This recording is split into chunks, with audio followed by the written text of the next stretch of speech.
The thermometer outside Nash Porter's trading post had not climbed above zero in 15 days.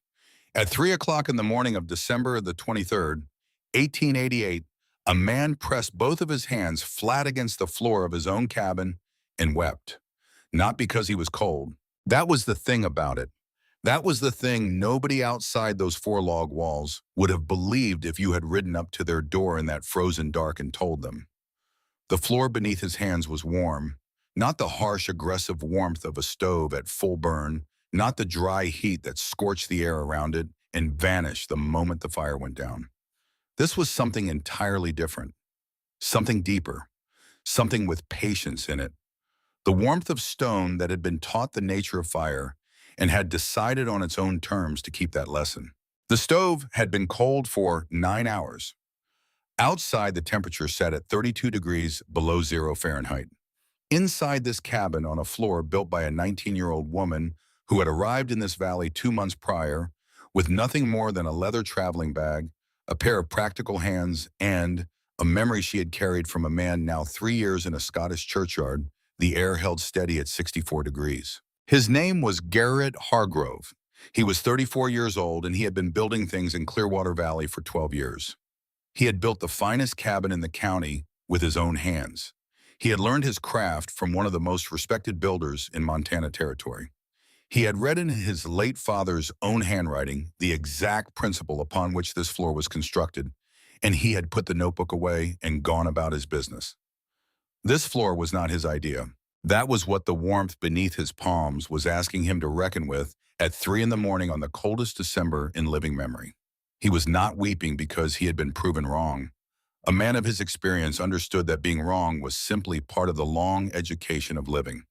He was weeping because he was holding in the warmth of this stone the answer to a question that had been costing people their lives for years.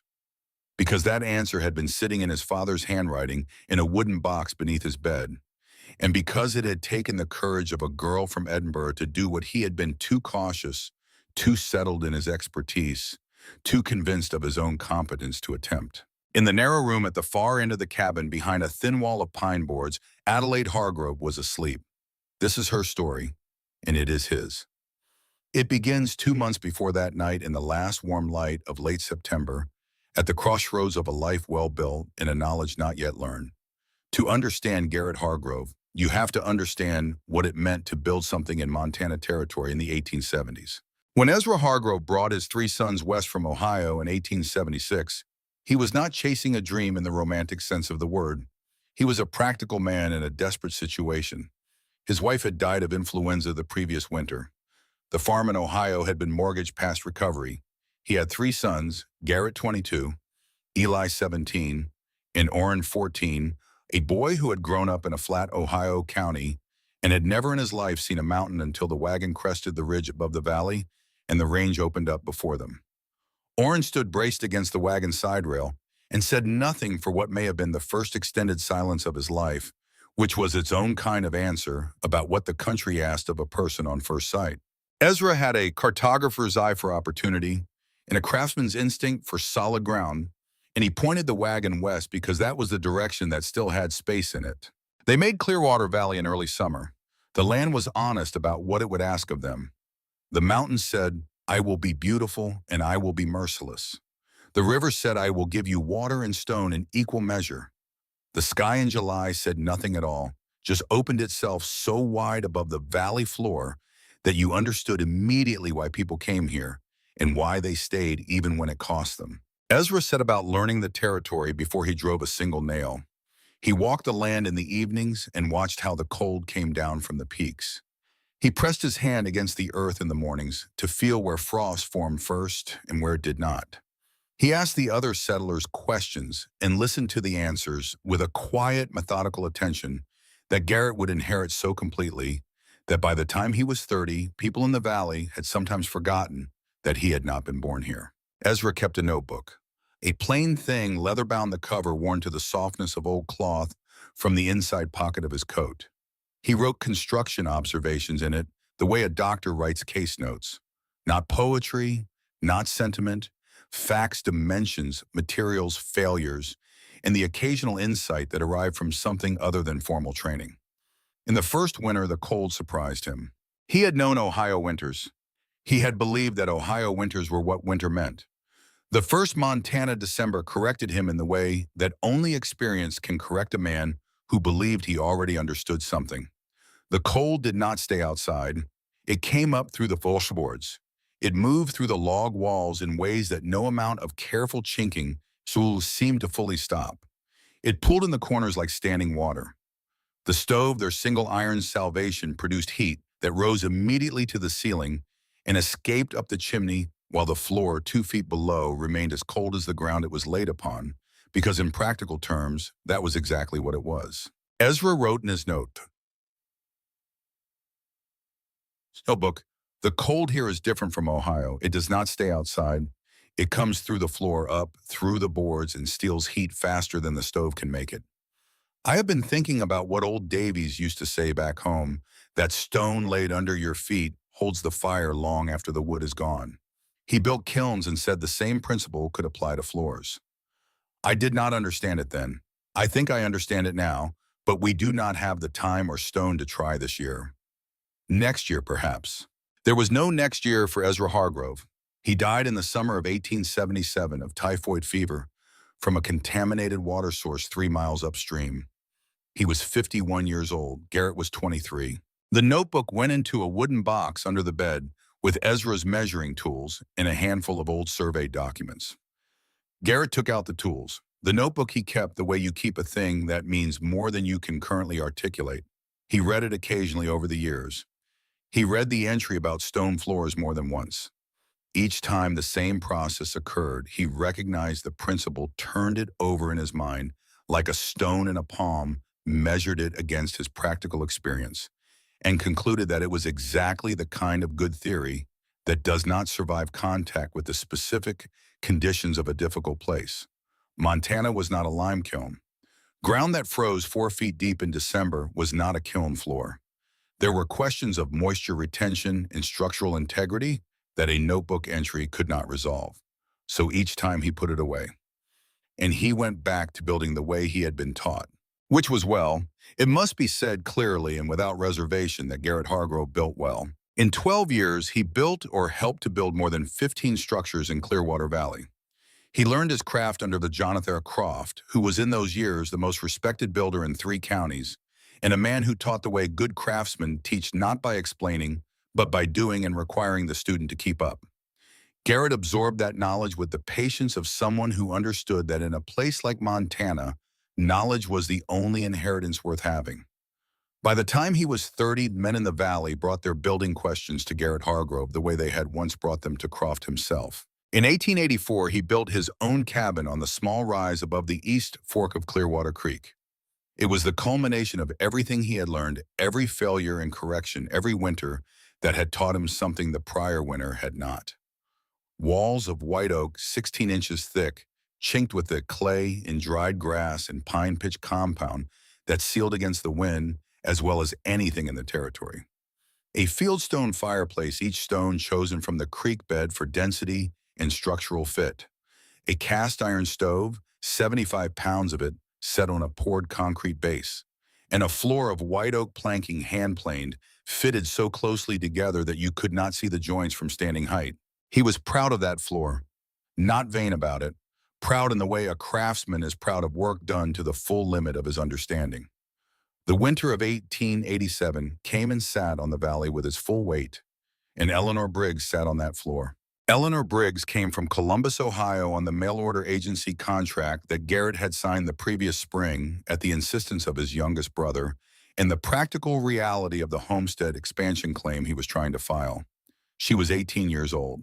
She stepped off the stage in late October with a brown traveling trunk and the alert, watchful quality of someone who had learned to take the measure of a situation before deciding how to feel about it. Garrett respected her for that. He did not love her yet in the way that takes time and shared experience to build, and she did not love him in that way either. They were two people bound by contract and mutual good faith, learning the terms of a life they were making up as they went. Most frontier marriages began in exactly that space, and most of them, given time and hardship, found their way to something genuine. Eleanor was not given enough time. What Garrett did not know, what he could not have known from observation, was that she was cold. Not complaining cold, not asking for something cold. Just cold the way you are cold when the thing meant to keep you warm has a flaw without a name, and because you cannot name it, you cannot ask to have it fixed. She sat on the floor in the evenings to read because the hard chair gave her trouble, and the floor was his white oak floor, and it pulled every degree of warmth her body generated directly into the frozen ground beneath it. She wrote a letter home in December. The letter was never sent. Garrett found it years later, wedged behind the bookshelf near the fireplace, still folded, the ink undimmed by time. The floor is always cold. My feet have not been truly warm since November. I do not want to worry Mr. Hargrove. He works so hard. But at night, when the fire dies down, the letter ended there. Eleanor Briggs died on the 17th of February, 1888, while Garrett was a mile and a half north checking on storm-stressed fence lines. The doctor said pneumonia. Garrett understood the word. What he carried afterward was something heavier than the word, the knowledge that he had built a house to protect the people inside it. And the house had failed. Not in its timber or its stonework, not in any way he could point to and correct. It had failed in a way he had not yet learned to see.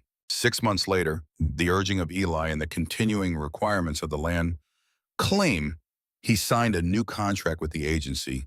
They sent him Adelaide Whitmore, age 19, Edinburgh, Scotland. She came on the afternoon stage in the last week of September when the aspens on the hillsides above Clearwater had turned the color of new copper, and the sky had begun doing what it does in Montana in the fall, turning a shade of blue so deep and clean that it seems to belong to a country that has never heard the word winter. Garrett stood in front of Nash Porter's trading post with his brothers and held his hat by the brim with both hands, which for anyone who knew him was the only visible sign of anything beyond his usual composure. Eli stood to his right, leaning against the hitching post with his arms crossed, and that look he wore when something genuinely interested him. Orrin stood slightly behind and to the left, already talking, the way Orrin was almost continuously talking. In those years, a steady undercurrent of observation and commentary on everything within eyesight. The stage door opened. She stepped down with one foot, finding the step deliberately before the other followed. A small woman, 19 years old, though she did not carry it in the way that word usually presented itself.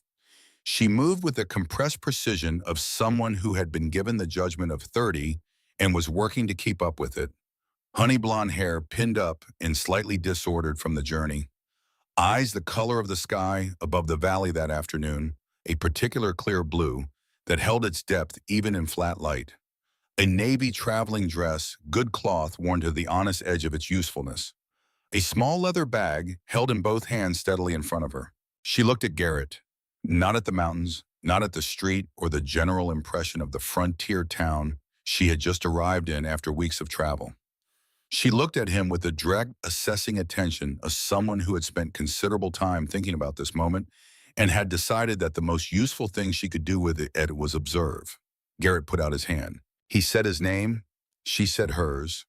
Her hand was small in his and had the faint calluses of someone accustomed to real work. Not occasional work, but the daily kind that leaves its permanent record in the skin.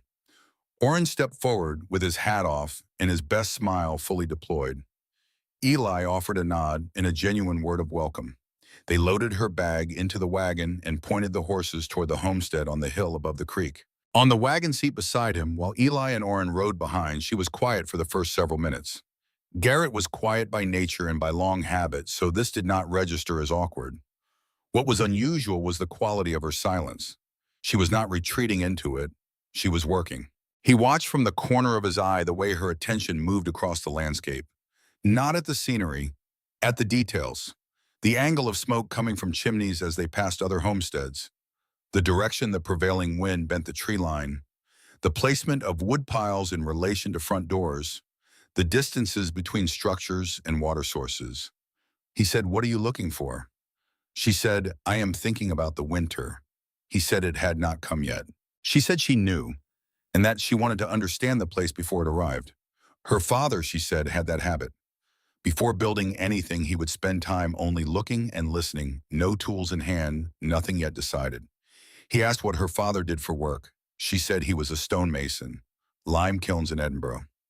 Garrett said nothing to that, but he held on to it the way a man holds on to a piece of information whose full weight he has not yet measured. The homestead sat on its hill above the creek with the bearing of something that intended to outlast its builder, which was exactly what he had intended when he made it. He brought her through the front door without ceremony and stood back to let her look. He watched to see what she saw. This was not vanity. It was the instinct of a craftsman in the presence of his work. She stood still in the center of the room for a moment. Then she walked to the fieldstone fireplace and pressed one hand flat against the stone facing. She had bun me in the cast iron stove on its concrete base, the ceiling joints, the way the roof beams sat in their notches. She moved to the north window and ran her fingers along the chinking. Then she crouched down in the middle of the room and pressed her palm flat against the white oak floor. She held that position for a count of 5. Then she stood, walked to the far corner, the one most distant from the stove, and crouched again. Same motion, same quality of attention. The attention of measurement, not impression. Cold, she said, not as a complaint, as the conclusion of a test. Garrett said that is white oak flooring, the best material available in this territory. She said, I can see that. She looked at him steadily. Her tone had no sharpness in it, no intent to wound. My father used good wood too, she said. He said good wood only means the floor will not fail early. It does not mean the floor will hold heat. Garrett looked at her for a moment. He did not respond. She asked, do you have an idea for improving that? He said, do you? She said, possibly, but I need to see more first. He nodded. He showed her the rest of the property, the storage room, the well, the barn, the outbuildings. He answered her practical questions with practical answers. That night, she cooked with the economy of someone at home in an unfamiliar kitchen, and the 4 of them ate in a quiet that was not unfriendly. When he passed her room at 3 in the morning to add wood to the stove, he heard the scratch of a pen moving across paper. Someone writing by candlelight at 3 in the morning on their first night in a new place. He kept walking, but it stayed with him. On the second morning, Garrett set a piece of paper on the table before she had finished her first cup of coffee. Not a letter, a document. The kind that had been drafted by a land agent and reviewed by a lawyer, and that meant what it said without embellishment. He said, I want you to understand what this is. She looked at the paper without picking it up. He said, I filed for a homestead expansion under the 1882 Act, 300 acres east of the creek. The filing requires a wife's signature on the application. That is why I contacted the agency. I want you to know that before you sign anything. She looked at him. She said you ordered a wife the way a man orders a tool for a specific job. He did not look away. He said that is an accurate description of the original intention. She was quiet for a moment. Then she picked up the paper and read it through all of it, every clause the way a person reads something when they intend to understand it, rather than simply respond to it. Then she said, and now he said, and now you are here, and what you are and what you do is more than I anticipated. But you deserve to know the reason before we went any further. She set the paper down. She said I came here because I had no better options. You ordered me because you needed a signature. We are even in our practical motivations. She looked at him steadily. The question is what we build from here. He held her gaze. He said, I am a man who keeps his word. She said, I know. That is the only reason I signed it. She signed. He witnessed. Neither of them said anything more about it that morning.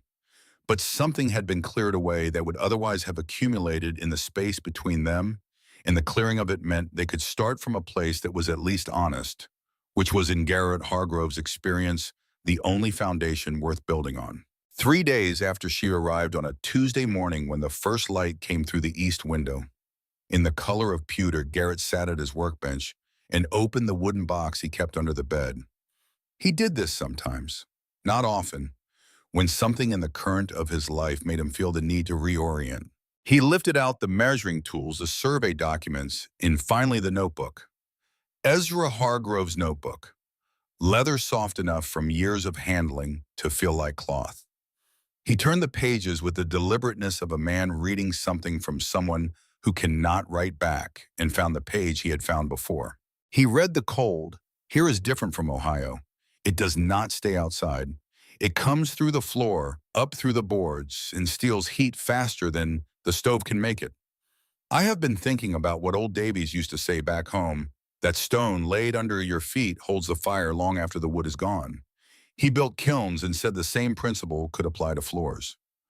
I did not understand it then. I think I understand it now, but we do not have the time or stone to try this year. Next year, perhaps. He had read these words before. 3 times in 12 years, perhaps 4. Each time the same process had occurred, and he recognized the principle, considered it against his practical knowledge of the territory, and concluded that theory and application were separated by a distance that the notebook could not bridge. Each time he had put it away. This morning he sat with it longer. Through the window he could see Adelaide Whitmore walking the path toward Clearwater Creek with a small spade and a focused expression, not heading for water, heading toward something she was in the process of studying. Her father had worked lime kilns. Garrett closed the notebook and returned it to the box. He put the box back under the bed. He had 12 years of successful construction in this valley. He had a floor that Jonathan Croft himself had said was the best in the county. He was not going to dismantle his own floor on the basis of a notebook entry and the fact that a 19-year-old woman from Scotland had arrived with opinions about heat and stone. But he did not forget the passage, and the passage in its quiet way did not forget him. 5 days after Adelaide Whitmore arrived, Harriet Webb came to call. Harriet Webb was the nearest neighbor, half a mile to the south, a woman of 45 who had lived in Clearwater Valley long enough to have watched it change from a surveyor's notation into a place where actual people had actual histories. She was the kind of person who arrived with a pie, and then once the pie was on the table and the tea was poured, said the thing that needed saying because in her understanding of what it meant to be a neighbor, plain truth was the most durable form of kindness. She sat across from Adelaide at the kitchen table and talked about the valley for a quarter of an hour. Then she set her teacup down and said what she had come to say. There had been another young woman here before Adelaide. Sent by the same agency arrived the previous autumn. Her name was Eleanor Briggs. She had come from Columbus, Ohio. She was 18 years old. By every account, she had been a steady, decent person who had done her best to build something in a difficult place. Eleanor Briggs had died in February. Pneumonia, the doctor said. Harriet was quiet for a moment after that. Then she said, I am not certain Garrett has told you any of this. Adelaide said he had not. Harriet said the cabin never got warm enough. Not in the way a person raised back east needs warmth. Eleanor never complained where anyone could hear it. But by December she had a cough, and by January the cough had deepened, and by February there was nothing more to be done for her. She looked directly at Adelaide when she said the next part. He does not understand, she said. Not fully. He understands she died of the cold the way a man who has always lived hard in a hard country understands that winter takes people. But he does not understand that the floor of that cabin drew the warmth out of her body night after night. He has never been cold in that cabin in the way she was cold. He has never been the kind of cold that comes up through oak planking laid over frozen ground. Adelaide did not say anything for a moment. Then she said, I know that kind of cold. Harriet waited. Adelaide said my father worked stone all his life. He understood what heat does in different materials. What I felt when I put my hand on that floor 3 days ago, I have been thinking about since I was a child, standing beside a lime kiln that stayed warm for hours after its fire went cold. That floor is the finest oak work I have seen outside of Scotland, and it is taking the heat out of everything that stands on it slowly all winter long, every winter. Harriet Webb had lived 45 years in difficult circumstances and was not easily surprised. She was surprised. After Harriet left, Adelaide went to the bookshelf near the fireplace. She ran her hand along the back of it at the narrow gap between the shelf and the wall, the way you do when you are looking for something without knowing whether anything is there. There was a piece of paper folded small tucked into the shadow at the back, covered in a fine film of dust that had settled over it across months of undisturbed time.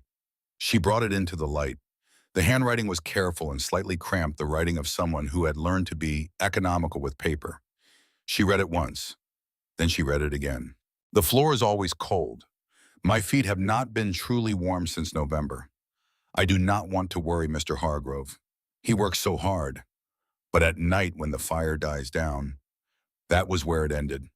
Adelaide stood at the window with that paper in both hands for a long time. She looked at the floor. She looked at the stove. She looked at the low autumn sun coming through the glass and laying itself across those white oak boards without warming them by a single degree. That evening, when Garrett was sitting with his after-supper coffee and Eli and Orrin were at the far end of the table discussing a fence repair in the north pasture, she placed the letter on the table in front of him. She did not say anything. She just set it there and stepped back. She watched him recognize the handwriting. Something crossed his face that had no ordinary name. It was the expression of a man confronting the specific, irreversible weight of a specific failure, not grief. In the general sense, but in its most particular form, the knowledge that something built with his best skill and his best intention had not been sufficient for the person who needed it most.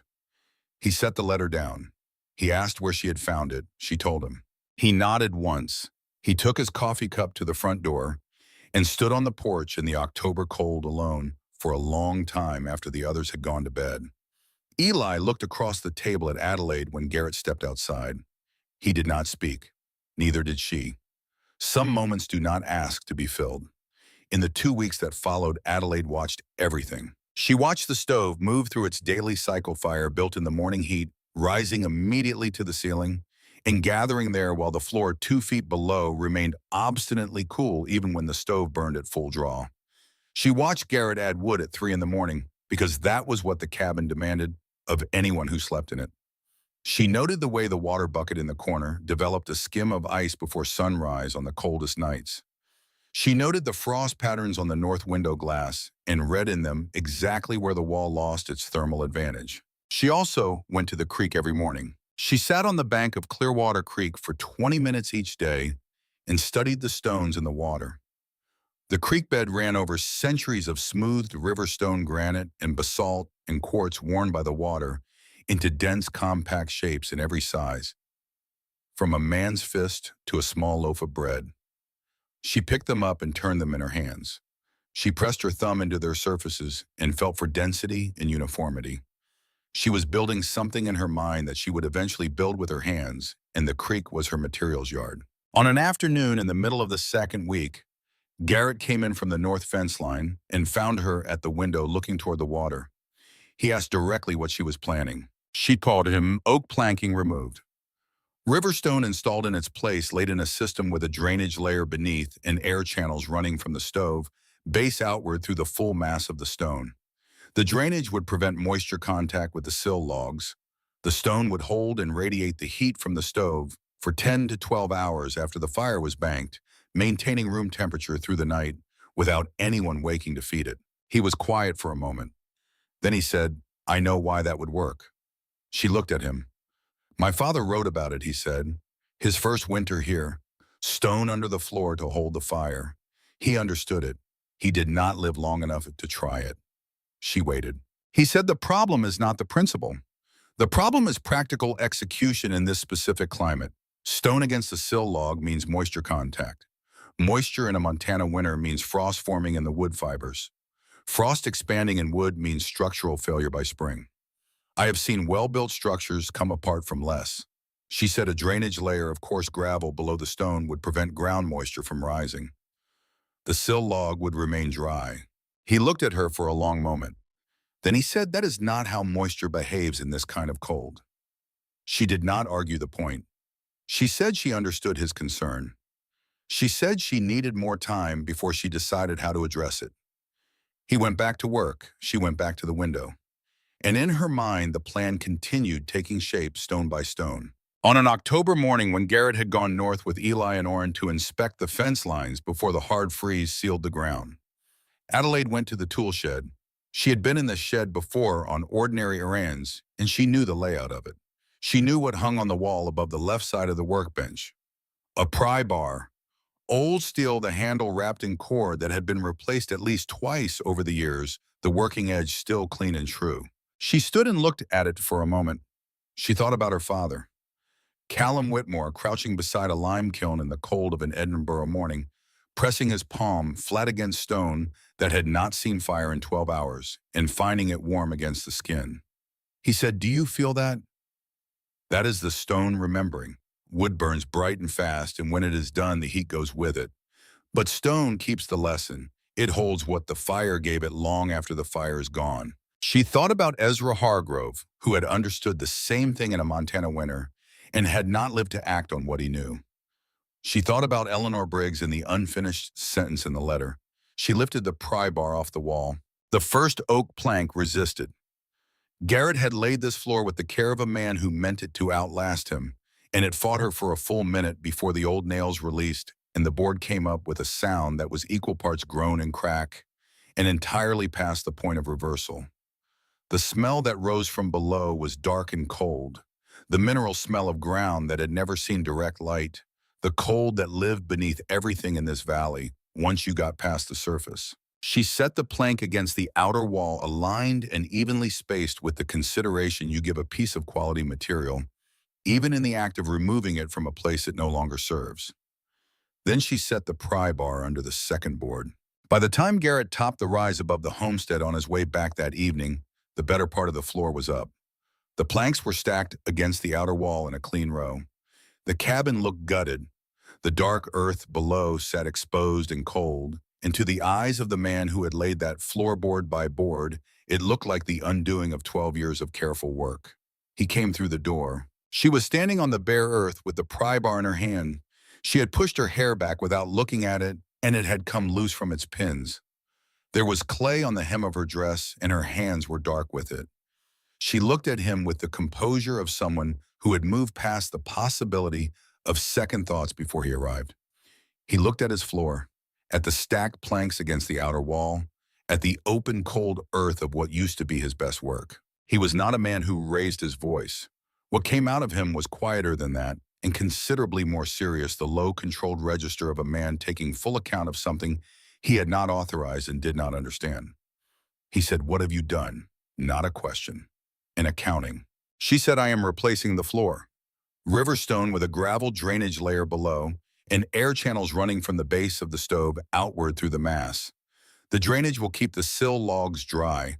The stone will hold the heat from the stove for 11 hours after the fire is banked. We will use less than half the wood, and the room will stay warmer through the night than it ever has." He said, "You have pulled up the floor of my house. The floor that a woman spent a winter on while I was telling myself it was enough. And now you want to replace it with something unproven. And if it fails in December in the kind of cold that is coming, there is no recovering from that mistake." She understood then. He was not protecting the floor. He was trying to stop himself from watching another person in his house suffer for something he had built. She said, "I am not Eleanor." He was very still. She said, "I am not going to go cold in this house and say nothing about it. I am going to fix the thing that is causing the cold. There is a difference." He said, "If you do not stop, I will write to the agency and put you on the next stage out of here. The contract will be considered void." She said, "I understand. Give me until morning to put right what I have already started." He nodded. He took his coffee to the porch and stood there in the dark for a long time. Long after his brothers had gone to bed, long after the last light in the valley below had gone dark. He stood there and thought about his father's notebook, about the entry from the first winter of 1876, about how many times he had read it and put it away, about Eleanor Briggs and the letter she had never sent, about the floor beneath his feet on the perch which was cold through his boot soles, even now, even standing still, even after 12 years of knowing everything there was to know about how to build in this valley. He went to bed without a conclusion. In the morning before Adelaide was awake, he went to the shed. He took down the lighter spade from the hook where it had hung for a year, the one he kept for delicate work balanced better and sharper than the general one she had been using. He carried it across the yard and set it against the cabin wall beside the front door, where it would be the first thing she saw when she stepped outside. He did not tell anyone he had put it there. He did not acknowledge it or explain it or ask for anything in return for it. He went to the barn to start the morning work. An hour later, when he came back across the yard, the spade was gone. From the direction of Clearwater Creek, if you stood still in the cold morning air and listened, you could hear the sound of someone beginning. The work had 5 stages, and each one was harder than the last. Adelaide knew this before she began. Callum Whitmore had taught her that the difference between a good project and a failed one was almost never about the final result.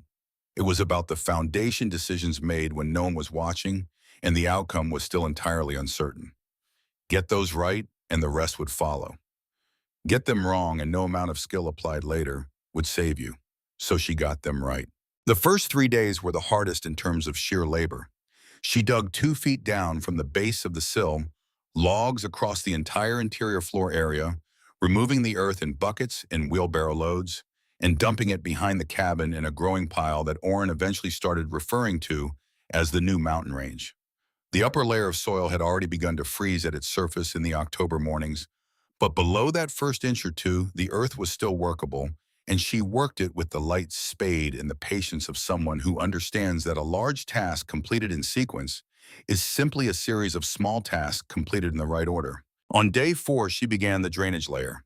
From the north bank of Clearwater Creek, where the stream bed narrowed and the current had deposited a shelf of coarse fractured stone, over the decades she hauled load after load of angular gravel up the hill to the cabin. This material was different from the smooth river stones she had been selecting for the main floor. This was rough, irregular, full of air gaps, the kind of material that lets water pass through it quickly and completely, instead of holding it against whatever is above. She laid it 6 inches deep across the entire excavated floor, compacting it as she went. Her father's voice in her ear, "You cannot put thermal mass in a wet foundation. Water steals heat faster than any amount of cold air. The stone above must be bone dry. Give the moisture somewhere to go, and the rest will hold." On day 5, she spread 4 inches of fine creek sand over the gravel, leveled it with a board, and compacted it smooth. Then she did something that nobody in Clearwater Valley had thought to do, because nobody in Clearwater Valley had grown up watching the internal dynamics of a lime kiln at work. Using flat stones selected specifically for the purpose, she built a series of shallow channels in the sand and radiating outward from the base of the cast iron stove like the spokes of a wheel. Each channel was 2 inches wide and 1 inch deep, lined with the flattest stones she could find, oriented to carry warmed air away from the stove base and distribute it through the full mass of stone above. In a conventional system, the fire heats the air in the room and the air rises to the ceiling and escapes.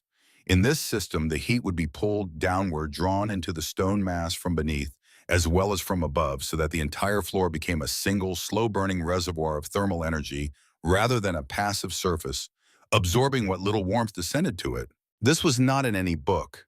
It was not a technique anyone had taught her. It was the observation of a girl who had spent years watching heat move through stone and had asked her father why it moved the way it did and had remembered the answers. Days 7 through 14 were the stone laying itself. She had spent 2 weeks studying the creek bed, and she knew what she was looking for. Round, dense, consistent. No sharp angles, because stone with sharp angles expands unevenly under heat and can fracture or shift. She had been selecting and sorting stones since the first day she arrived. Now she laid them in a clay and sand mortar. She mixed herself, working from the outer walls inward, fitting each stone to its neighbors with the care of someone who understood that this floor would be walked on for decades by people who would never know her name. It took 14 days. During those 14 days, the 3 Hargrove brothers found their individual positions on the question. Garrett did not help. He also did not interfere. He went about the work of the homestead as he always had, checking fences and cutting timber and managing the livestock with the relentless, practical focus that was his natural mode of operation. He noticed things. A sharp eye would have caught the evidence, the better spade that had appeared by the door. A length of rope that showed up coiled near the wheelbarrow one morning. A question he asked on day 9 about the depth of the gravel layer that was not the question of a skeptic, but the question of a builder checking a specification. He asked it standing 20 feet away, not looking at her, and she answered it to the air in front of her rather than to him. Eli arrived on day 10 with his arms crossed and his eyes moving across the work with the particular quality of attention he brought to things that genuinely interested him, and he asked 3 real questions. Why coarse gravel below the fine sand rather than the other way around? What function the air channels served, and how she had decided on their geometry. Whether Riverstone would behave differently in this application than quarried stone. Adelaide answered each question without interrupting her work, and the answers were specific and built on each other and treated him as someone capable of following the reasoning. On day 11, he took off his coat and began setting stones alongside her, and he worked with quiet precision for the rest of the project without needing to be directed. Orrin's path to the project was characteristically indirect. He spent the first week producing a running commentary from various distances, the observations of a man more interested in something than he wants to admit, but has not yet found a way to cross the distance between watching and participating. Then on day 12, Adelaide was attempting to move a stone that was simply too large for one person. Orrin appeared from nowhere, picked it up in both hands, and set it in the spot she was aiming for. He said there, "You should get a bigger one for that corner anyway." She said, "Thank you." He said, "I was not helping. I was just standing here." He did not leave for the rest of the afternoon. Jonathan Croft came on a Wednesday in the second week of October alone without calling ahead. He was 55 years old and had been building in Montana territory for longer than Garrett had been alive. He had taught Garrett the craft, and he respected what his student had become, which was why the conversation between them had the particular weight of two men who know each other's competence and are therefore unable to dismiss each other's disagreements. He came through the door and spent 15 minutes looking at the construction in silence before he said anything. The channel system along the stove base, the gravel drainage layer visible at the edges, the quality of the stone selection and the mortar work. Then he said the drainage layer is the only thing that will keep your sill logs from rotting inside of 2 seasons. He said it to Garrett, who was standing in the doorway with his arms crossed. Then he said to Adelaide the air channels below the stove base. "Whose idea?" She said, "Mine." He looked at her for a moment. He said, "Where did you learn that?" She said, "I did not learn it. I worked it out from what I know about how heat moves in stone." Croft walked to the stove base and crouched beside the channel system and looked at it for a long time. He turned to Garrett and said, "I have seen something like this in a sketch from a Roman construction manual. They called it hypocaust. I dismissed it as something that belonged to a different kind of building and a different kind of climate." Garrett said, "So did I." They looked at each other. Croft said, "If this works the way she's expecting, then you and I have been building coal cabins for 20 years. Garrett said, "If it works." Croft said, "I will come back in December and measure it myself." The community of Clearwater Valley heard about the floor the way small communities hear about unusual things through accumulation, each telling, adding one more layer of interpretation until the core of the story was correct, but the framing around it had become something else entirely. Nash Porter was the first to name it publicly. He did it at his trading post counter on a Thursday morning in mid-October with an audience of 6 men and the particular enthusiasm of a person who has found a story that entertains and asks nothing difficult of the teller. He called it the Pebble Witch setup. He said it with a laugh, the kind of laugh that invites everyone present to be in on the joke and thereby establishes the joke as the official interpretation. The name stuck the way names like that always stick in small places. Reverend Aldous Caldwell came to visit later that month. He was a thoughtful man and a genuinely concerned one, and he approached the situation with the care of someone who takes both the material and the spiritual dimensions of a community's well-being seriously. He looked at the stone floor and spoke about tradition, about the natural fitness of certain materials for certain purposes, about the comfort that comes from the familiar forms of a well-ordered home. Adelaide heard him out. Then she said, without any particular sharpness in it, "The floor that was here before was the finest oak work I have ever seen, and a woman died on it. Not because Garrett Hargrove failed her in any way that a man of good faith could have anticipated. Because a beautiful oak floor over frozen ground is a beautiful machine for removing heat from a human body, and nobody in this valley, including the man who built it, understood that yet." Caldwell was quiet for a moment. He wrote something in the small notebook he carried. He left with more questions than he had brought with him, which was not nothing. The more serious warning came from Harriet Webb, who arrived on a November evening with the expression of a woman delivering a difficult message, because delivering it was the right thing to do, even if receiving it was not comfortable. She said there are people talking to Edmund Graves, the land agent, talking about whether this marriage is what it is supposed to be, whether the terms of the homestead extension are truly satisfied. If Graves decides the marriage is not genuine, your legal standing here is in question. Adelaide said, "Thank you. I understand." Harriet said, "I am not telling you this to frighten you. I am telling you because you need to know what the ground looks like." Adelaide said, "The ground is what it always was. I'm going to finish the floor, and December is going to say the rest." Harriet Webb went home and sat by her own stove and thought about what she had seen in that young woman's face when she said those words. Not bravado, not defiance. The particular calm of someone who has looked at the available evidence and arrived at a conclusion they are willing to stake everything on. Edmund Graves arrived on a Monday in late October with a leather satchel of documents and the air of a man exercising the moderate but genuine authority of his office.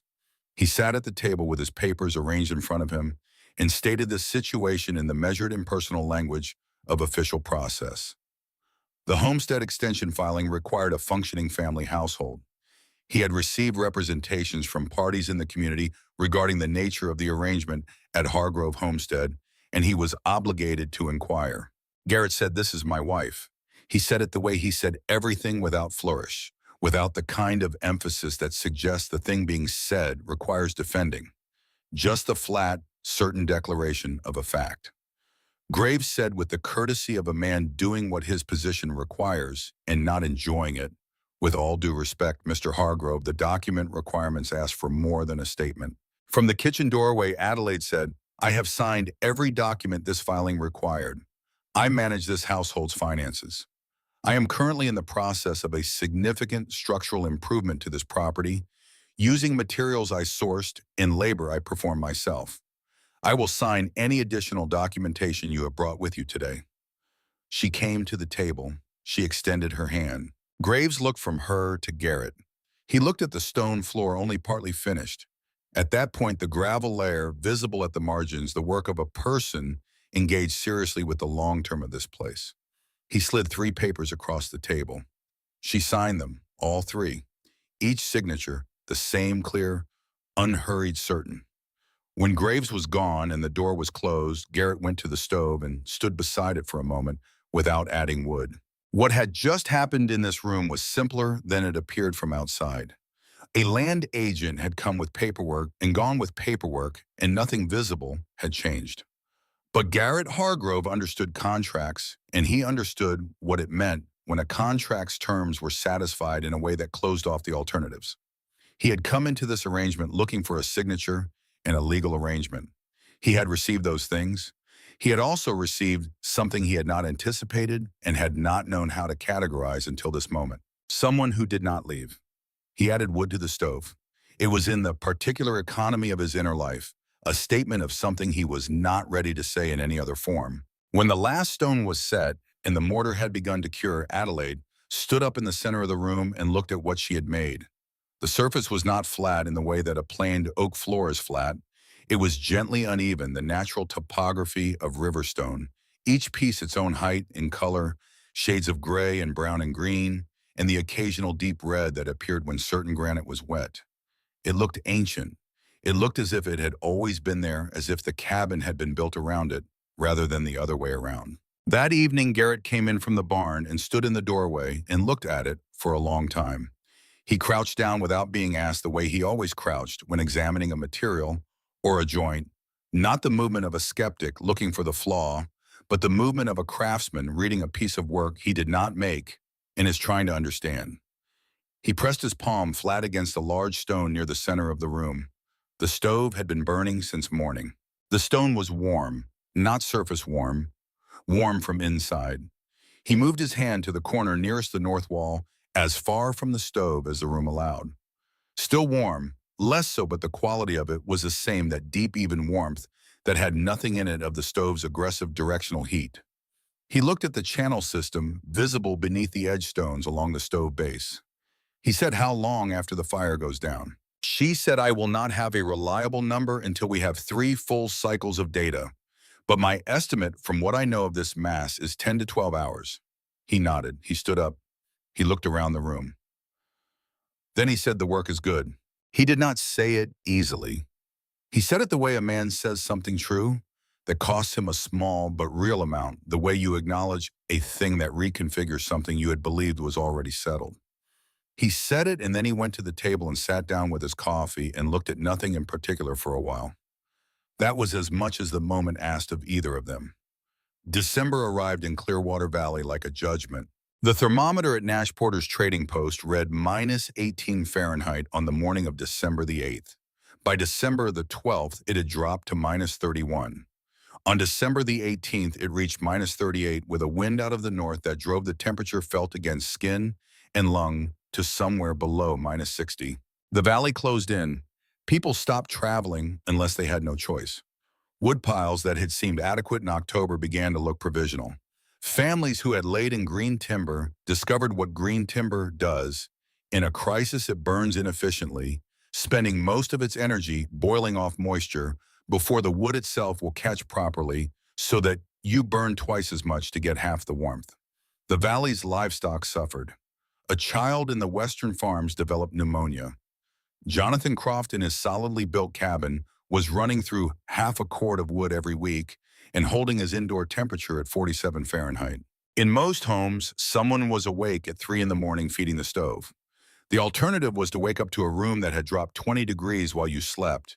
And in the winter of 1888, a 20-degree drop in a room that was already cold could have consequences that went beyond discomfort. At Hargrove Homestead, Adelaide had developed a different system. She burned the stove hard from 6 in the morning to 10. She burned it again in the afternoon from 3 until 8 in the evening. Then she banked it and let it go cold.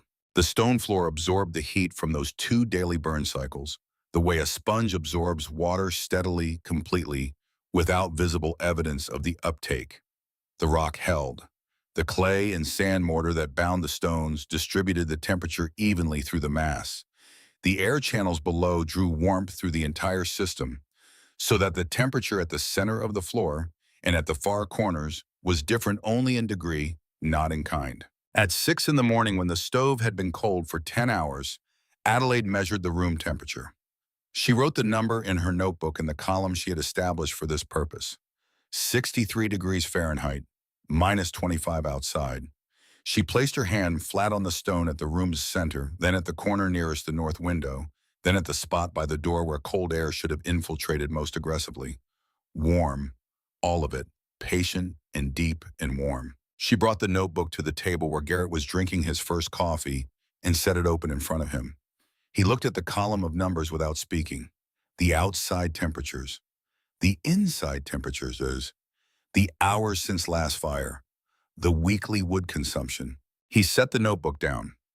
He walked outside and stood on the porch in -25 degrees and looked at the valley below where every chimney was working hard, and the sky above each homestead was streaked with the dark plumes of wood being burned at maximum rate.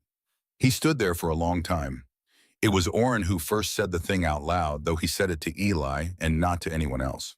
They were staying at the North Shelter cabin that week, a quarter-mile up the hillside from the main homestead, managing a section of fence that needed attention before the deepest cold made the ground unworkable. On the third morning, Orrin woke before full light and looked through the frost-covered window toward the main cabin on the hill below. The chimney was not smoking. He looked at it for the length of time it takes to be certain of what you are seeing. Then he looked again.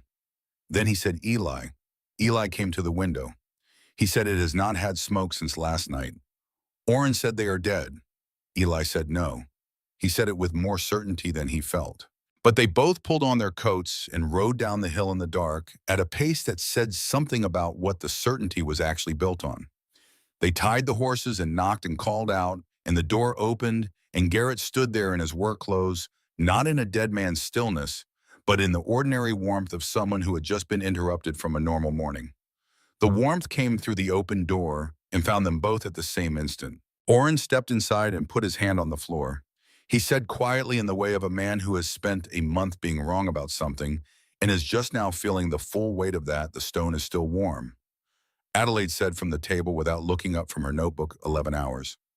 That is how long it has held warmth after the fire went cold in a temperature below -25 outside. Orrin stood up. He looked at Eli. He looked at the floor. He looked at Adelaide. He looked at Garrett. He said, "And we have been arguing about this for a month. On the 20th of December, Garrett Hargrove made the decision that he would later describe with the economy of a man who does not waste words on self-reproach as the least sensible thing he had done in his adult life. He went to get more wood. It was not a reckless decision on its face. There was a cut timber pile 3/4 of a mile north of the homestead wood he had taken down in October and left to season under a canvas. The regular firewood supply was adequate through the week, exactly as Adelaide had said it was. But adequate in the particular way Garrett Hargrove heard it did not have the same meaning as more than adequate. And something in him on that morning needed to do a thing that he had always done in the way he had always done it, with his own hands, in his own judgment, and no reliance on a stone floor built by someone else. He was thinking about his father's notebook. He was thinking about Eleanor Briggs's letter. He was thinking about the thermometer reading he had seen that morning, 63 degrees with the stove cold for 10 hours, and what that number meant when you held it beside everything he had believed about building and heat, and the right way to keep people alive through a Montana winter. The storm came in at 11 in the morning. It came fast. The high ridges gave no warning, or rather gave the warning they always gave, and that a man who had divided his attention that morning had not fully read. The temperature dropped from -27 to -43 in the space of an hour. The wind arrived and turned the already cold air into something that moved through clothing with the efficiency of water, finding every gap, every seam, every place where warmth and cold met, and the cold had not yet won. Visibility dropped to nothing inside 10 minutes. Garrett knew the land. He had walked this road in the dark, in snow, and conditions he would not have recommended to another person. But knowing the land and seeing the land are not the same thing, and in a ground blizzard with the wind driving horizontal, all of that knowledge becomes something you must navigate by feel and memory alone. He found a depression at the base of a large white pine and stopped. This was right. This was what you did when you could not see. You stopped, you sheltered from the wind, and you waited for the condition to change. He gathered what he could find: branches from the spruce deadfall nearby, a few pieces of the dry inner bark that every woodsman kept some access to. He got a fire started in the hollow, small and hungry. It burned for 2 hours before the material ran out. The cold that followed the fire's end was specific and systematic. Not the general cold of a winter day, but the kind that announces its progress, starting with the extremities and working inward with the patience of a process that knows it will eventually succeed if given enough time. When the wind dropped enough to call through at something past 3 in the afternoon, Eli and Orrin were already on the hill looking for him. They had started an hour after they stopped expecting him back on his own. They found him upright, conscious hands and feet, past the point of feeling the internal temperature that registered in the slurred quality of his voice and the slowed quality of his movements, telling anyone who knew what to look for that they had found him in time, but only just. They got him onto the horse. They rode back down the hill. Adelaide saw them from the window while they were still 50 yards out. She did not ask questions. She read the situation in the angle of the horses and the way Eli was positioned beside his brother, and she went to work. She moved the table in the nearest chair and cleared the floor space beside the stove. She laid blankets on the stone floor. She said, "Bring him here." Not the bed, the floor. Orrin started to ask why. She said, "The stone is 68 degrees. The heat comes up from below. It will warm him from the ground up without shocking the circulation in the extremities. The bed holds ambient air temperature. This floor holds thermal mass." She said it all in about 7 seconds in the tone of someone reading figures from an instrument panel. Eli and Orrin got Garrett onto the floor blankets without further discussion. She worked carefully and systematically. She removed his boots and outer socks and looked at the color and condition of the skin on his feet and hands, checking for the signs of damage severe enough to require emergency intervention beyond what she could provide. She did not find them. The color was wrong and the skin was rigid, and the temperature of his extremities was alarming, but she had reached him before the point of no return, and she knew it. She did not apply heat directly. She did not use hot water or place him near the stove. Those were mistakes that well-meaning people made and that caused real harm. She placed her own hands on his feet one at a time and held them there. She added a layer of blanket over his torso and let the floor do what the floor was built to do. The stone beneath him was 68 degrees Fahrenheit.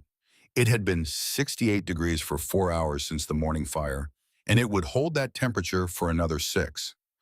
Orrin sat against the far wall with his hands between his knees and did not say anything. Eli sat near the door and watched his brother's breathing with the focused attention of someone who will not look away until the thing he is watching for has clearly resolved. Outside, -35 degrees. Inside, in the warmth that rose steadily from a floor built by a 19-year-old woman out of river stones and a childhood memory, the thermometer on the wall read 67 degrees Fahrenheit. At 2 in the morning, Garrett's eyes opened fully and held a steady focus. His color had come back. When he moved his fingers and found that they answered him, he looked at the ceiling for a long moment. Then he pressed his right hand flat against the floor. The stone met his palm with the same patient warmth it had been keeping for 10 hours. He did not say anything for a long time.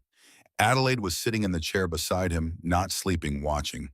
She had not left the floor beside him since they had brought him in. He said, "Warm." She said, "Yes." He said, "10 hours." She said, "More now. Going on 12. He looked at the ceiling again. He said, "I went out there because I needed to do something with my own hands. Something I knew how to do. Something that did not depend on this floor." She did not answer. He said that was a fool's errand. She said, "You are not the first person who needed to prove something to himself before he could accept what the evidence was telling him." He looked at her. She was looking at the floor beside his hand, not at him, giving him the privacy of an oblique angle for the things his face was doing. He pressed his hand harder against the stone, not seeking more warmth, but making the contact deliberate, the way you press your hand against the wall of a place you are trying to fully understand for the first time. Outside, the wind was still working. Inside, nothing moved and except the numbers in Adelaide's notebook climbing toward the proof she had known all along was coming. On the morning of December the 21st, Garrett got up from the stone floor under his own power, which was the first good sign, and walked to the kitchen table, which was the second. His hands answered him. His feet answered him. The skin on his extremities was tender in the way that reminded you it had been through something, but the color was right and the feeling had come back in the night. Gradually, the way a sensation returns when the body decides a threat has passed and it is safe to send its resources back to the outposts. Adelaide put coffee in front of him.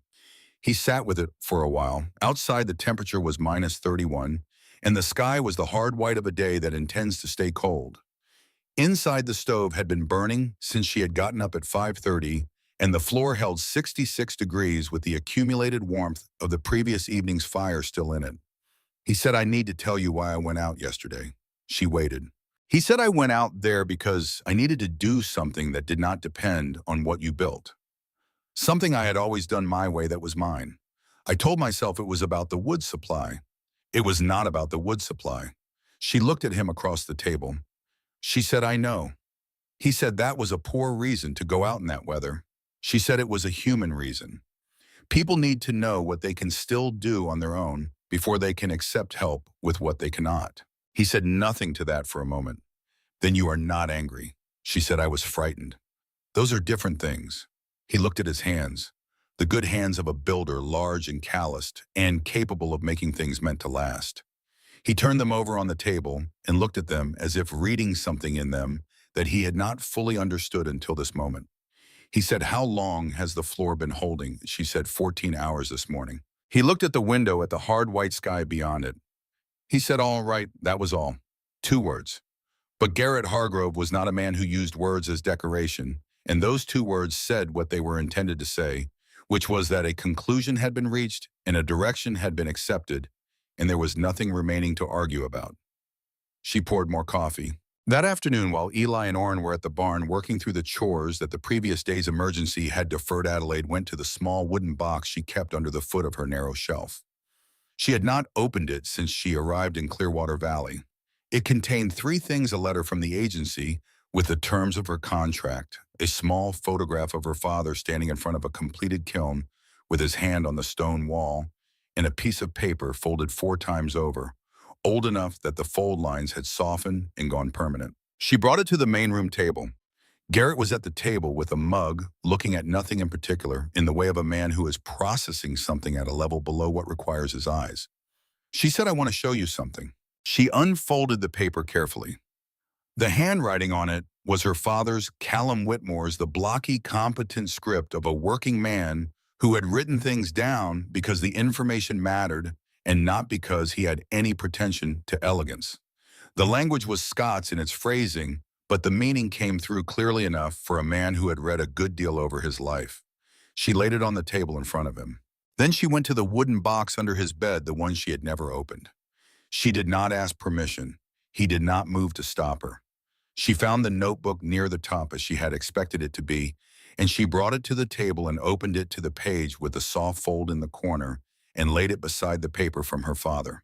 Two pieces of paper, two different handwritings, two different countries, two men who had never heard of each other, who had died without ever meeting, who had arrived through entirely separate paths at the same observation about the behavior of stone and fire and the specific kind of warmth that outlasts the flame that created it.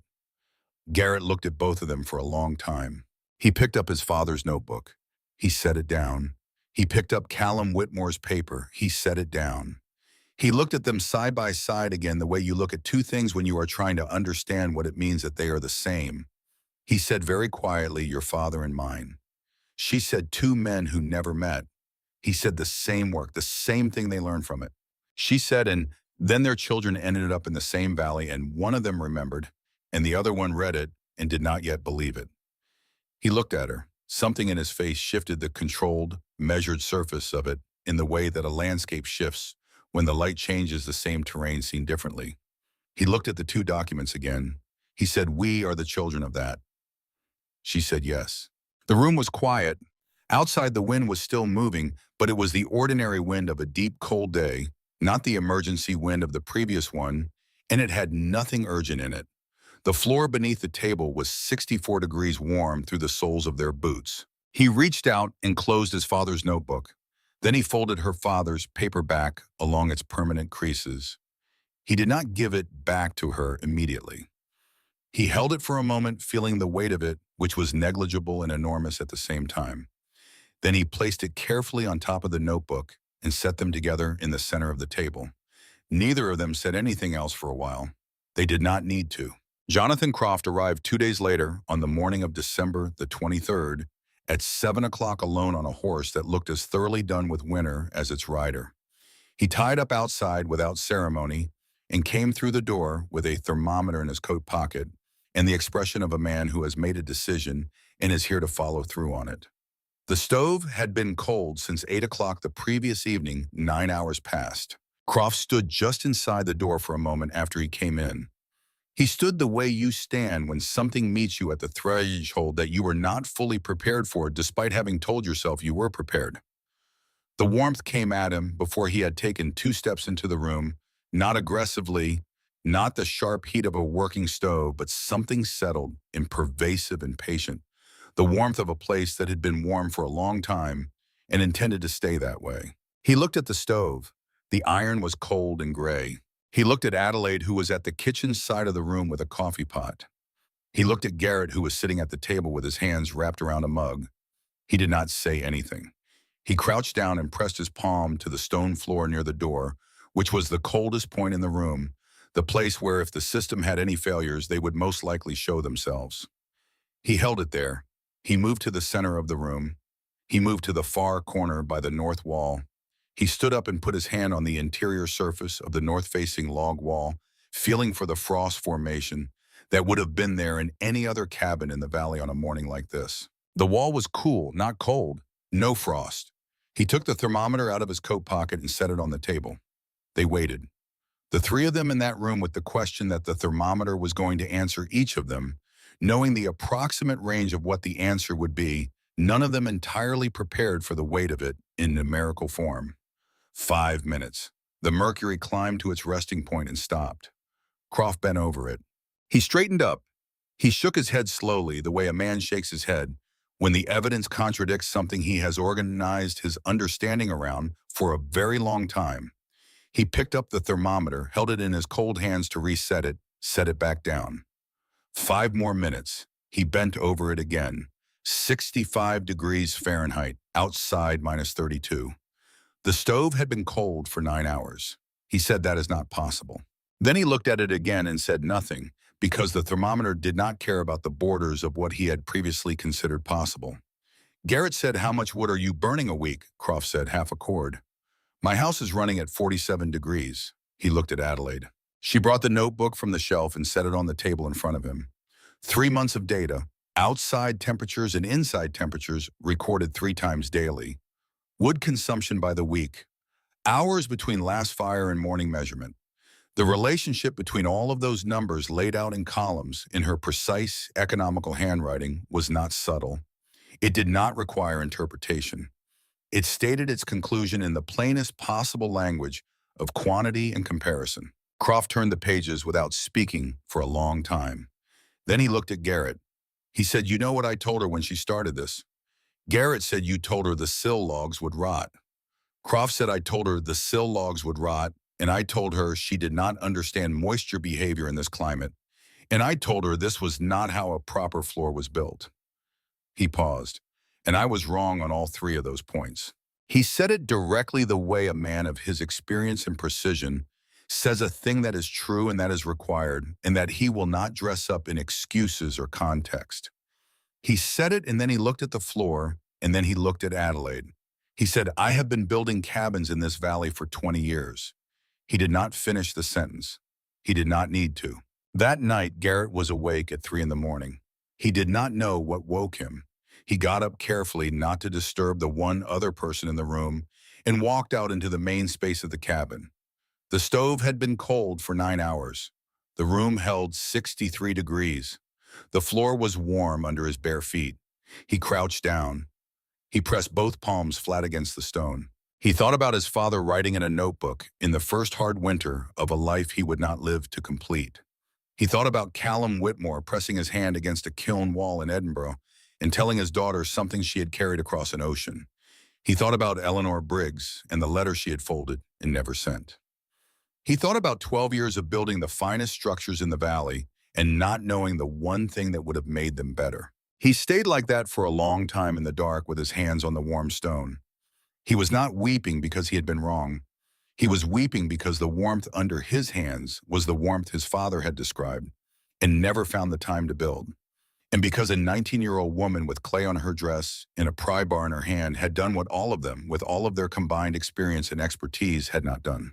And because outside at minus 32 degrees, the stones remembered the fire. The community meeting happened 4 days later, between Christmas and the New Year, at Reverend Caldwell's church, which held these end-of-year gatherings as a matter of long-established practice.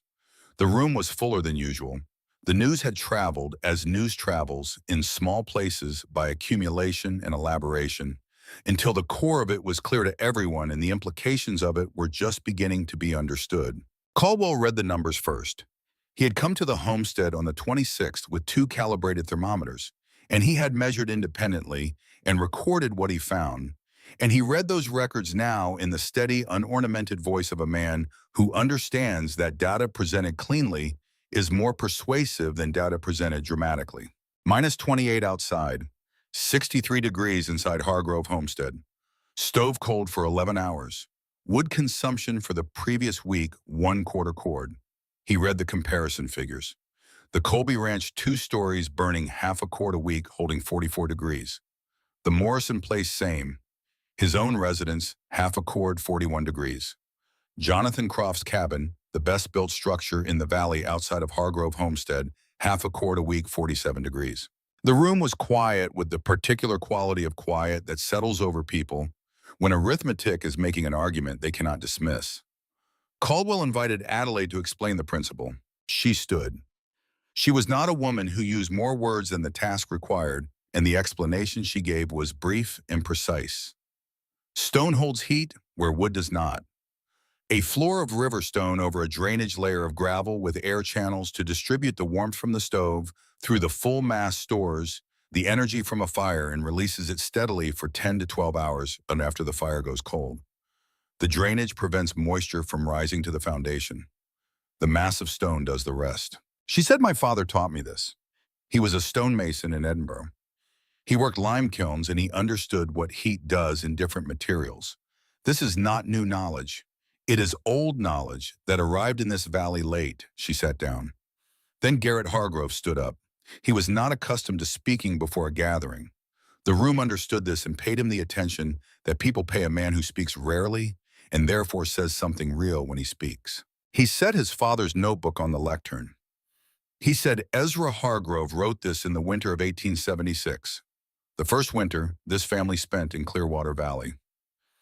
He was 51 years old. He understood the principle of stone floors and thermal mass and why it would work in a climate like this one. He died the following summer. He opened the notebook to the marked page and read aloud the stone holds the fire after the wood is gone. He closed the notebook. He said, I read that passage 3 times over 12 years. I built the finest floor in this county, and I went about my business because I had decided that the theory and the practice were not the same thing. He looked at Jonathan Croft, who was sitting in the third row with his hands folded on his knees. Then he looked at Nash Porter. Then he looked at the room. I had 11 families in this valley come to me with building questions in those 12 years.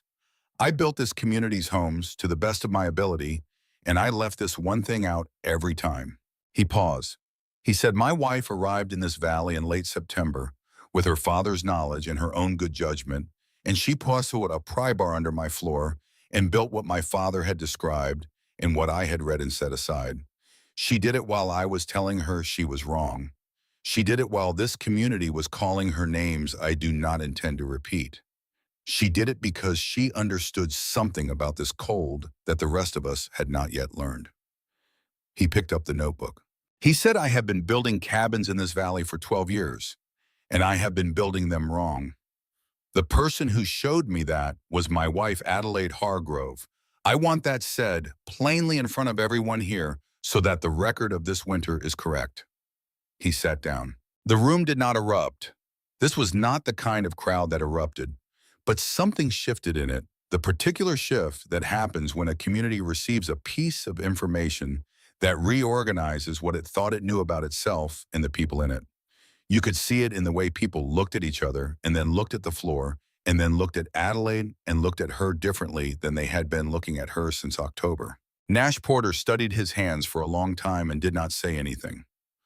Jonathan Croft nodded once slowly, the way one craftsman acknowledges another. After the meeting, when the room had emptied and Caldwell was putting out the lamps, Adelaide stood on the church steps in the cold. The valley below was blue dark, each homestead a separate point of light, and the cold was the same cold that had been sitting on the land for 3 weeks, except that it sat on her differently now. Not lighter, just known. Garrett came out behind her. He stood beside her without speaking. She said, you did not have to say what you said in there. He said, yes, I did. She said, you could have let the numbers speak. He said, the numbers do not know who built the floor. She was quiet. He said, I have been thinking about something since the night I was down on that floor with my hands on the stone. I was thinking about my father writing about this in 1876 and not living to try it, and about your father teaching it to you and you carrying it across an ocean to a place neither of you had ever seen. And the thing I kept coming back to was this. Both of those men understood something that neither of them was ever able to fully use. And then their children ended up in the same valley. He paused. He said, I do not think that is an accident. I think that is what knowledge is supposed to do. It waits for the person who will do something with it. She looked at him. He said, I am glad you did not stop. It was the most he had said to her at one time since she arrived. She understood the weight of it. She said, I am glad you left the shovel.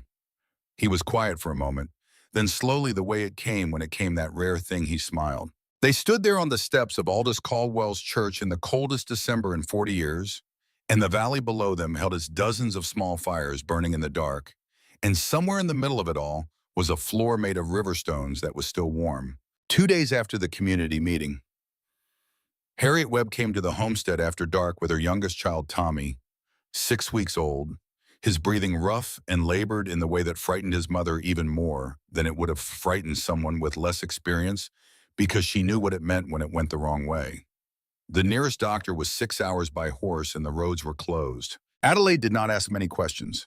She told Harriet to lay Tommy on the floor near the center of the room, on the blanket she spread there in the room that was holding 66 degrees without the stove having burned since mid-afternoon. She said the warmth comes from below, not from the stove, not from heated air.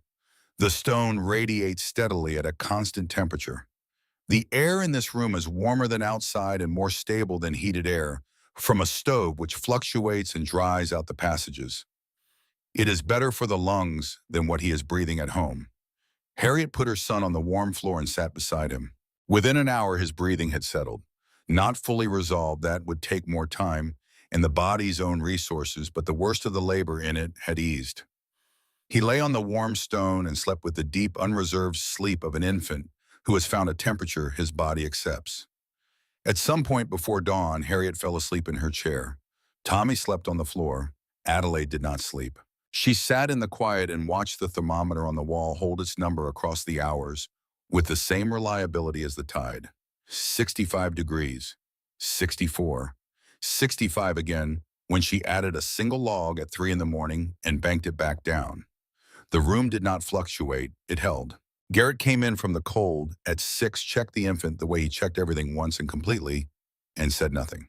He went to the kitchen side and started the coffee and did not ask for an explanation of anything he had found. That was who he was. He did not need things explained to him when the evidence was already visible. By mid-morning, Tommy's breathing had improved enough that Harriet allowed herself to believe it. She held her son on her lap in the warm room and looked at the floor under her feet and then looked at Adelaide and said, "My husband asked me last fall when the whole valley was talking why I did not try harder to discourage her. He said I should have been firmer." Adelaide said, "What did you tell him?" Harriet said, "I told him I did not know enough to discourage her, and that there is a kind of confidence that should be left alone because it knows something you do not." She pressed her foot against the warm stone of the floor. "She said I should have told you that sooner." Jonathan Croft began building thermal mass hearths in January. He did not redesign the full floors of his clients, not in the middle of winter, but he built raised stone masses around their stoves, 3 feet deep and 2 feet tall, filled with river stone and packed sand oriented to absorb the stove's output and release it slowly after the fire was banked. It was a smaller version of what Adelaide had built. Less effective by a measurable degree, the approximately 4 hours of retained warmth against 11, but the principle was identical, and the results were immediate enough that his clients felt the difference within 2 days. He called the technique by its right name when clients asked.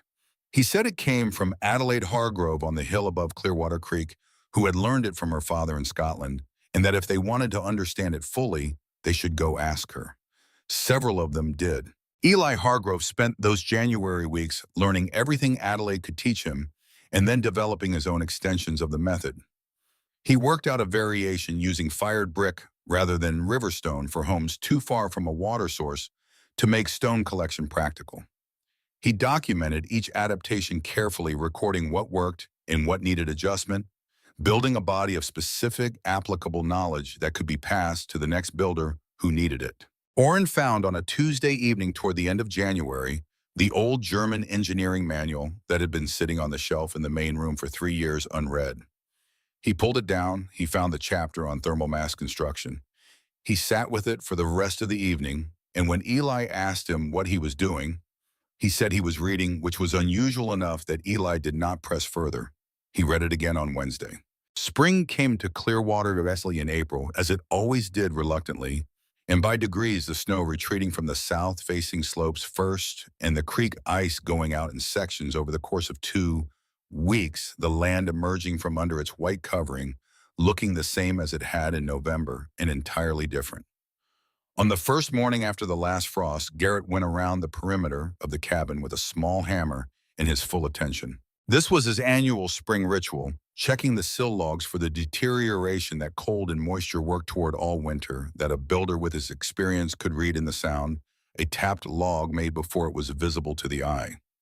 This morning he did not only tap, he also crouched at the junction of log and stone floor and ran his thumb along the contact point and pressed a thin-bladed knife gently into the wood at the places where moisture was most likely to have worked its way in. Croft arrived while he was on his third side.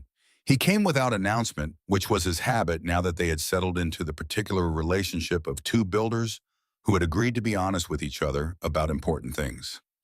He crouched beside Garrett at the northeast corner and waited. Garrett pressed the knife blade carefully into the log at the stone contact point. The wood resisted. He moved along 3 feet and pressed again.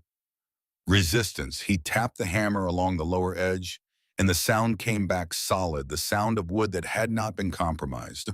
Wood still doing what it was there to do. He said dry. Croft said the whole perimeter. Garrett said the whole perimeter. He stood up. Croft stood up beside him. They looked at the base of the cabin wall where stone met log. Croft had told her in October that the logs would begin to rot within 2 seasons. He had said it from 20 years of experience and reasonable extrapolation and the absolute certainty of someone who has seen this failure mode many times in many structures. The drainage layer had done exactly what she said it would do. The moisture from the ground had moved through the gravel and away from the foundation. The log was dry, the contact was sound, the structure was intact. Croft said she was right about the drainage. Garrett said she was right about everything. They stood there in the April morning, with the creek running high and clear below them, and the mountains still carrying their winter white in the high places, and there was nothing that required adding to what had just been said. By the end of summer, 14 homesteads in Clearwater Valley had installed some form of thermal mass floor or hearth system. By the following year, the number would be 22. Reverend Caldwell's written account of the winter of 1888, sent to a church publication in Chicago and to a farming and homesteading journal in Denver, drew responses from 3 counties in Montana and 2 in Wyoming. People came to Clearwater asking specific questions about stone selection and drainage ratios and the geometry of the air channels, and Adelaide answered every question with the same patient specificity she had brought to Eli's questions in October, treating each inquiry as evidence that the knowledge was finding its way to the people who needed it. She never sought attention for this. She did not write her own account or seek to profit from the method. When people referred to it as the Hargrove floor and credited her by name, she said the same thing each time my father understood it. I only remembered. In October of 1889, 1 year after Adelaide Whitmore had stepped off the stage at Nash Porter's trading post with a leather bag and a piece of paper folded in her pocket, the 4 people who lived on Hargrove Homestead were sitting around the table after supper with a set of building plans spread across it. The plans were for an addition to the east side of the cabin, an extra room that would be finished before December. Garrett had drawn the structural elements. Adelaide had specified the thermal mass layout, the depth ratios, the material sourcing. Eli had noted an improvement to the channel geometry based on his brick experiments. Orrin had said that the corner supports would need to account for the additional floor mass and had worked out the load numbers on a separate piece of paper with a competence that surprised everyone, including himself. Adelaide got up to put more coffee on. Garrett followed her to the kitchen side of the room, not because he needed coffee. He stood at the window and looked at the aspens on the hillside above the creek, the same hillside he had been looking at for 12 years. He said, Eli asked me what we are going to call the method in the expansion plans for the written specifications. She said, what did you tell him? He said, I told him I would ask you. She looked out the window for a moment. Then she said, Hargrove floor. He looked at her. She said, your father described it. My father practiced it. Your name is on this property and on the land that this method is spreading across. And my name is Hargrove. He said, your name is Hargrove. She said, yes. He was quiet for a moment. Then he said, I want to tell you something that I have not said in the way it needs to be said. She waited. He said, I built this valley's homes for 12 years believing I understood what I was doing. You came here and saw in 3 days what I had not seen in 12 years. You built the thing I would not build. You did it while I was telling you not to. And the people in this valley are warmer and safer and alive in ways they might not have been. I understand what that means and who is responsible for it. I want you to know that I understand that. It was not a speech. It was the plain account of a thing observed and acknowledged, delivered in the direct and ornamented manner of a man for whom honesty is the highest form of respect he knows how to offer. Adelaide looked at him for a moment. Then she said, your father knew. He just ran out of time. He said, and your father knew, and you remembered. She said, and now 14 families in this valley will be warm this winter who were not warm last winter. That is what the knowing was for. He said, there is something else I want to say. She waited. He said, I could have hired someone to manage this house. I could have found another arrangement for the filing. What I could not have found anywhere in this territory or in any place I know how to look was a person who would have done what you did, who would have seen what you saw on the first day and had the knowledge to act on it and the strength to go through with it when everything and everyone was telling her she was wrong. He said, I am not talking about the floor. She looked at him. He said, I am talking about the person who built it and what it means that she is here. The room was warm around them. The expansion plans were spread on the table. Outside, the aspens held their color against the pale Montana sky, patient as stone burning the way things burn when they have held their warmth long enough, and it has become something they cannot help but give out. She said quietly, then we are agreed. He said we are agreed. They went back to the plans.